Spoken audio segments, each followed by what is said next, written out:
getting serious around here. Matt, Florida native 352, 79, looking sweet. Got all the shock tabs welded on. Everything's coming together.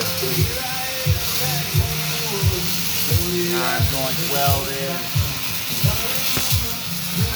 Frames braced. Got Jose over here on the MIG gun getting after it. Looks good.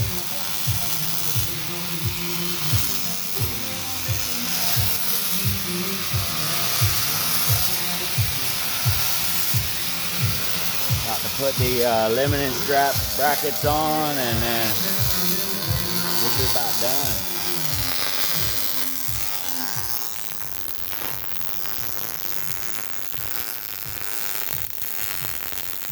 The spray daddy, Jose.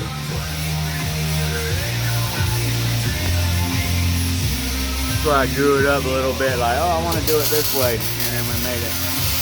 I laid it out and it all kind of worked out. Strengthened the frame up nice.